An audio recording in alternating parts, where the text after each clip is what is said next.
Hi, it's Terence from Terence's Mechanical Tips, and today I'd like to respond to a request I've had. Now this request comes from DO Speed Demon.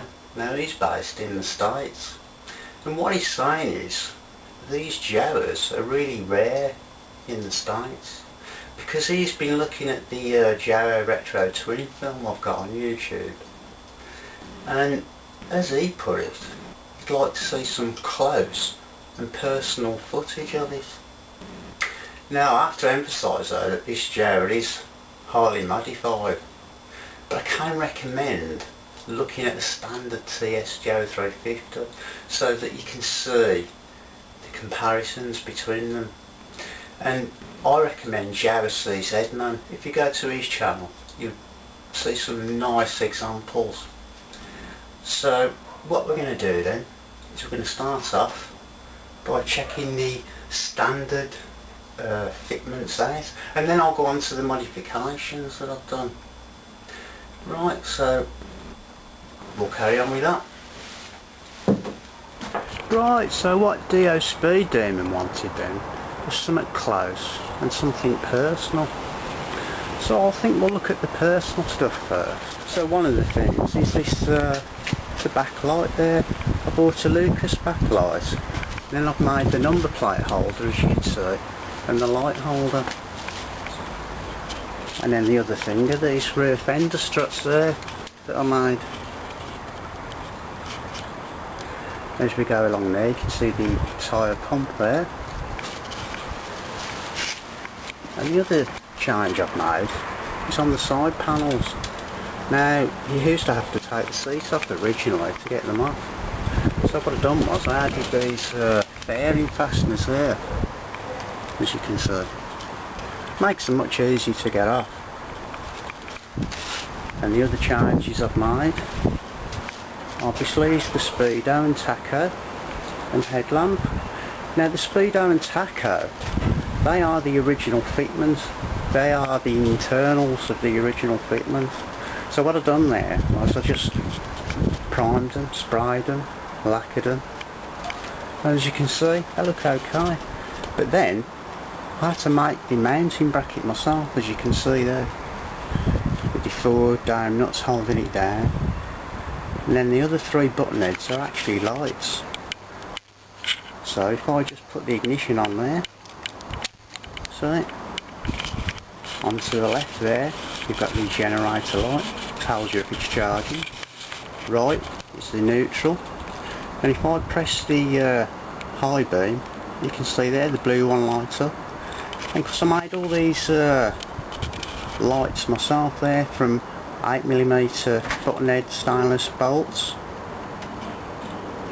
with high intensity LEDs there, and also the damper style ignition. Now it's made to look like the old steering damper, but all it is really is the ignition. There, see? And on the headlamp we've got the ammeter as well, and the light switch. Now the light switch just turns it from the main beam to side light, and then the ammeter, that just tells me the charge rate, whether the battery's going low or whether it's charging, and that's a help.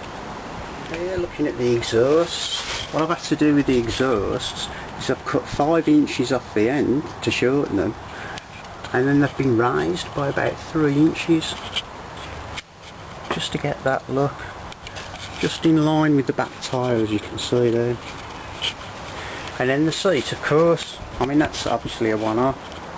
Now I had to make the seat base myself, but there's a company in Birmingham in England called Leighton's, and he covered it for me. But if anybody wants to know any details about Leighton's and all that, just send us a message and I'll pass the details on. Now that seat cost £70, probably about $120, and I thought that was quite good.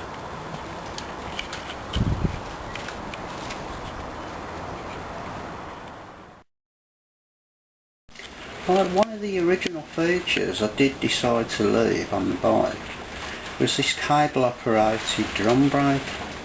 I mean, it's beautiful. It's leading link, as you can see.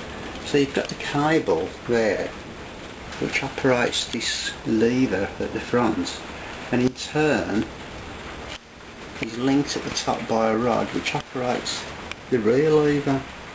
Fantastic setup, and I've got to admit it works really well. So as we move then from the front brake, we move to the front mudguard, and the front mudguard is actually a Honda CG125 mudguard. I think it goes quite well. Just looking at the back mudguard there, now the back mudguard is off a Honda 750, but it's actually a front mudguard cut down and altered, and I think it fits pretty well. This is another great feature I like about the Jawas. It's this fully enclosed chain guard here. You can see this pressed steel guard over the sprocket and then joined onto it. There you see the rubber gaiters there, fully enclosing the chain, prolonging the life of the chain as well. So I decided to keep this because it's a real practical feature as being original. Right, so there is one other thing I'd just like to point out, which is a difference on these. And if we look at the gear lever down here, this gear lever is also the kickstart. So if I just grab it there, gear lever, push it in, swing it back, and there you have it. Kickstart as well. Right, moving away then from the gear lever kickstart, we'll just go up to the tank.